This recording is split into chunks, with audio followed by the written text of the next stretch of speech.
고백하심으로 신앙 고백, 사도신경 고백하심으로 새벽 예배 시작하겠습니다.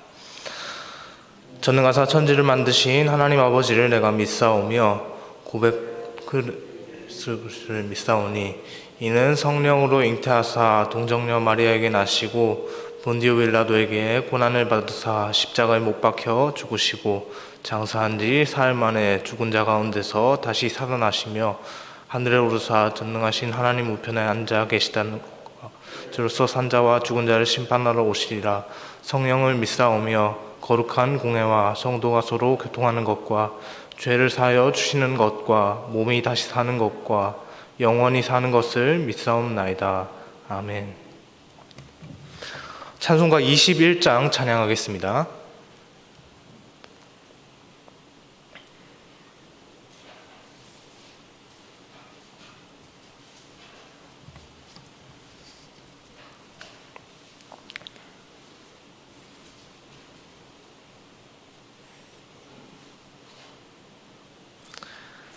다 찬양하여라 전능왕 창조의 주께 내오나 주 찬양 평강과 구원의 주님 성도들아 주 앞에 이제 나와 즐겁게 찬양하여라. 다 찬양하여라 놀라운 만유의 주께 포근한 날개 밑 주시는 주님 성도들아 주님의 뜻 안에서 내 소원 다 이루리라. 다 찬양하여라 온 몸과 마음을 바쳐 이 세상 만물이 주 앞에 다 나와 찬양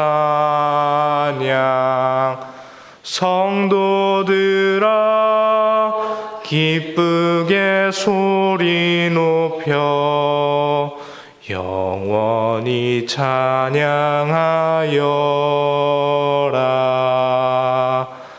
아멘. 오늘 함께 보실 하나님의 말씀은 시편 74편 12절에서 17절까지입니다.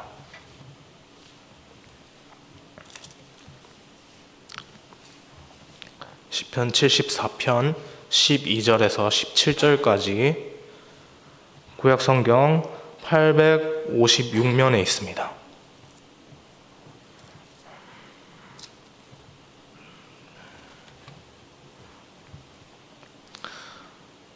함께 교독하여서 읽겠습니다.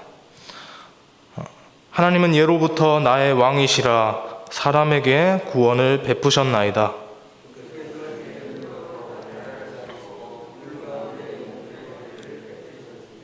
리워야단의 머리를 부수시고 그것을 사막에 사는 자에게 음식물로 주셨으며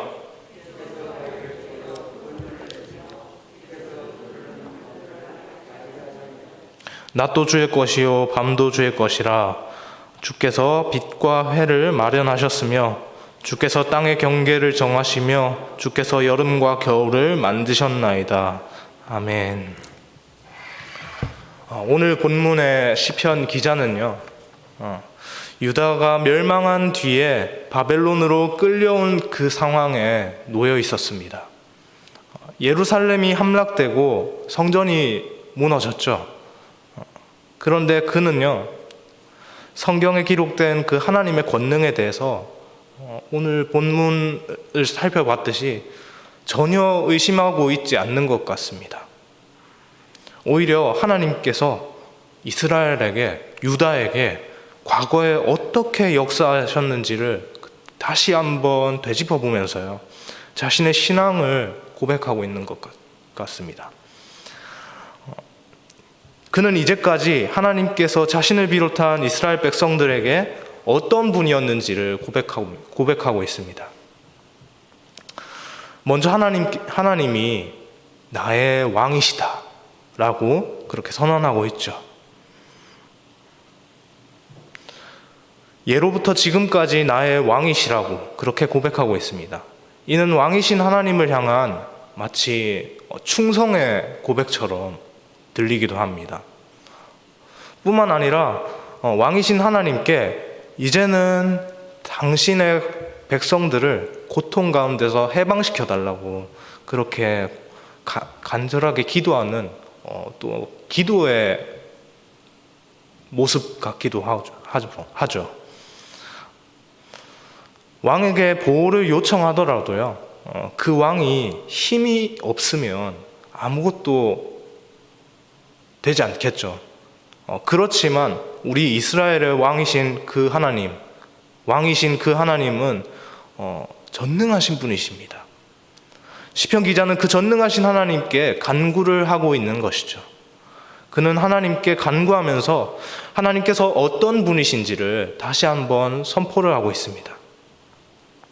13절에서 15절을 보면 출애굽할 때 그때 하나님께서 홍해를 가르시고 바위를 쪼개서 물을 내셨다는 성경의 기록을 시편 기자가 그대로 믿는다. 내가 그것을 그대로 믿습니다. 라고 그렇게 고백을 하고 있습니다. 특별히 14절에 있는 그 리워야단이라고 하는 7개의 머리를 가지고 있는 그 괴물 같은 존재입니다.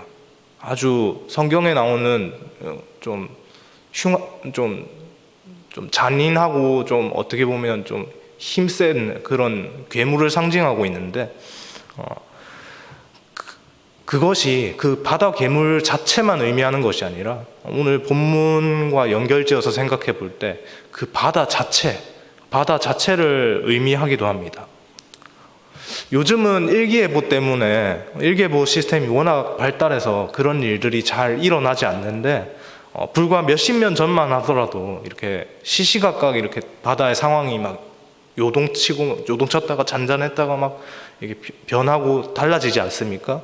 그런 상황들을 잘못 예측해서 이제 잘못된 나가지 말아야 할 그 상황에 잘못 조업을 나갔다가 침몰하는 배들이 작은 배들이 참 많았습니다. 그래서 뱃사람들이 가득한 항구 도시에는 그렇게 바다를 향해서 고사를 지낸다고 합니다. 그래서 1년이 시작할 때나 아니면 조업 활동이 다시 중단됐다가 다시 시작할 때쯤에 바다를 향해서 가서 이제 돼지머리에 이제 돈을 꽂기도 하고 이렇게 고사 딱 지내면서 이번 1년도 이번 조업 기간도 무사하게 지나갈 수 있도록 그렇게 바라는 마음을 담아서 그렇게 지내기도 하죠. 그렇게 무탈하게 지내고 싶어하는 그런 마음을 담아서 그렇게 보내기도 하는데 사람들의 인식 속에서 그 바다 자체가 마치 거대한 신과 같은 그런 힘을 지닌 존재들로 인식되기도 하는 겁니다. 그것이 바로 오늘 본문의 리워야단으로 표현이 됐습니다. 바다와 같이 우리 인간의 힘으로는 어찌할 수 없는 그 자연의 거대한 모습 있지 않습니까? 그런 거대한 자연의 모습이 오늘 본문의 강한 잔인한 그 괴물 같은 거대한 힘을 지닌 존재 리워야단으로 표현이 된 겁니다. 자연이라는 리워야단의 그 힘 앞에 우리 인간은 그렇게 굴복할 수밖에 없는 어쩌면 나약한 존재이죠. 그 리워야단 같은 바다의 머리를 그렇게 깨부수시는 이가 오늘 본문에 등장합니다. 바로 하나님이시죠. 어떻게 그 하나님께서 그렇게 그 강한 존재, 그 리워야단의 머리를 깨부수실 수가 있으실까요? 시편 기자는 16절, 17절을 통해서 창세기에 기록된 그 창조의 역사를 이제 이어서 언급하고 있습니다. 하나님께서 낮과 밤, 빛과 해를 만드시고 땅의 경계를 정하시고 계절을 만드셨음을 믿는다고 그렇게 고백하고 있습니다. 강하신 여호와 하나님의 신분은 창조자이심을 분명하게 밝히고 있는 것이죠. 그분이 그것을 창조했기 때문에, 창조하셨기 때문에 그것을 부수실 힘도 그분에게 있는 겁니다. 창조자이신 하나님은 그런 힘이 있으십니다. 사람들은 거대한 자연 앞에서 힘없이 굴복을 했고요. 그 불강력의 그런 현상의 자연 앞에서 자기가 어찌할 수 없는 그 상황을 어떻게 해서든 모면하고 싶은 마음에 이렇게 막 그 자연을 우상시하면서 고사를 지내고 그렇게 했지만 본문에서 이렇게 말하고 있습니다. 하나님께서는 그것의 머리를 깨부수실 수 있다. 시편 기자는요, 이 사실을 본문을 통해서 다시 한번 언급을 해서요, 이 말씀을 듣는 이스라엘 백성들에게 하나님께서 무너진 그 이스라엘, 유다의 상황을 회복하실 수 있는 분이시다 라는 것을 분명하게 말하고 있는 겁니다. 그렇기 때문에 이 포로기 이후에 이제 이스라엘에게 힘을 주기 위해서 시편 기자가 이것을 기록했다고 볼 수 있는 것이죠. 멸망한 나라와 그 포로로 끌려가기까지 했던 그 절망적인 유다의 상황이 아닙니까? 그 상황에서 여호와 하나님으로부터 그렇게 다시 한번 시작될 새 희망의 노래를 오늘 시편 기자가 찬양의 마음을 담아서 이렇게 희망을 노래하고 있습니다. 이런 분이 이스라엘의 왕이십니다.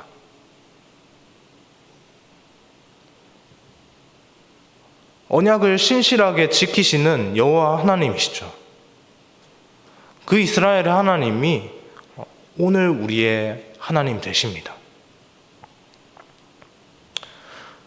우리는 언제나 그 왕이신 하나님, 그 언약 아래 있는 그의 백성이죠. 하나님의 백성된 우리가 살아가는 오늘 현실 가운데 우리를 힘들게 하는 것이 있죠. 우리 힘으로 해결할 수 없는 리오야단, 그 리오야단 같은 존재가 바로 우리가 지금 직면하고 있는 코로나의 상황 아닙니까? 우리가 어떤 조금 조심하고 감염 예방 수칙을 좀 지키고 하는 것은 우리가 할 수 있는 정말 최소한의 어쩌면 최대한의 노력이지만 그렇다고 해서 그것이 100% 코로나에서 우리를 안전하게 해준다고 장담할 수 없는 어떤 최소한의 장치들이죠. 그런 최소한의 장치들을 우리가 지키고 노력한다고 해서 그 상황으로부터 100% 모면할 수 있는 어떤 보증수표 같은 역할을 하지는 않습니다. 우리는 그 바이러스 앞에서 12년의 시간을 그렇게 벌벌 떨면서 마음에 많은 위축을 안고 이렇게 어떡하지? 오늘 확진자가 몇천 명 나왔대. 언제는 오늘 확진자가 10,000명이 넘었네. 지금 벌써 10만 명이 됩니다. 그렇게 계속해서 우리 마음을 쥐어 흔들고 있죠. 그 바이러스는 여전히 우리의 마음을 그렇게 강팍하게 만들고 있는 겁니다. 그러나 이때 우리는 오늘 본문에서 말씀하고 있는 그 전능하신 하나님, 창조하시는 그 하나님, 창조하셨으니까 부수실 수도 있는 그 하나님을 기억하길 원합니다. 만물의 창조자 되시는 분이 바로 우리와 언약을 맺으신 여호와 하나님이십니다. 하나님께서 그 백성을 신실하게 지키실 겁니다. 코로나에 걸리지 않는다는 말은 절대 아닙니다. 그리고 코로나가 아니더라도 분명 여러 가지 어떤 우리가 직면하고 있는 거대한 상황 가운데서 우리가 하나님께 간구하고 이렇게 열심히 한다고 해서, 기도하고 한다고 해서 그 상황으로부터 우리가 100% 모면되고 그렇게 안전해진다, 그런 말이 아닙니다. 그런 말이 아니라 여전히 우리 상황 가운데 그런 상황과 현실들이 가득하고 여전히 우리 속에는 그런 부분들이 같이 공존하고 있지만, 그렇지만 적어도 그것으로 인해서 내 마음이 강팍해지고 그것으로 인해서 두려움을 느껴서 벌벌 떠는 그런 모습들은 없을 수 있다는 거죠. 왜 그렇죠? 하나님께서 우리 왕이시라는 것을 알고 있기 때문에 그렇습니다. 그분께서 우리를 신실하게 지키실 것이라는 것을 분명하게 믿고 있기 때문에 그렇습니다.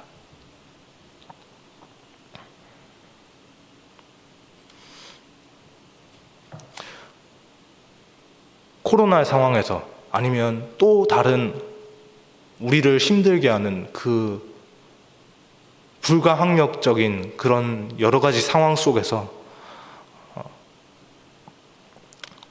하나님께서는 우리를 자유케 하실 겁니다. 그렇게 자유케 하시는 분이 우리 여호와 하나님이십니다. 하나님께서는 그렇게 우리를 향하신 그 언약을 신실하게 이루실 것입니다.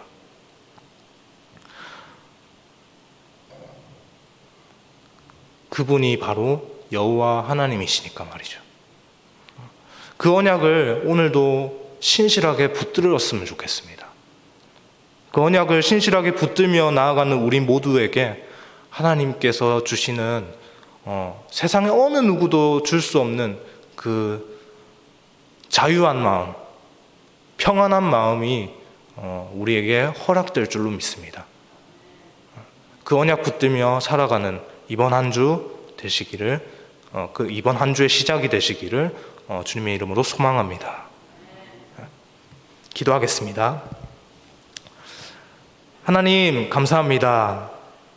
하나님, 우리 가운데 여러 가지로 우리가 직면하고 있는 상황을 타개하고 해결해서 우리가 그것을 뛰어넘고 가고 싶지만 우리 속에는 그런 힘이 없습니다. 하나님, 그 힘이 없기 때문에 우리는 날마다 우리가 직면한 그 상황에서 어떻게 해야 할지 벌벌 떨면서 그렇게밖에 지낼 수 없는데, 하나님, 그럼에도 불구하고 우리가 힘을 얻고 자유할 수 있는 것은 나를 사랑하시고 우리를 사랑하셔서 우리와 함께 하고 계신다는 그 여호와 하나님께서 오늘도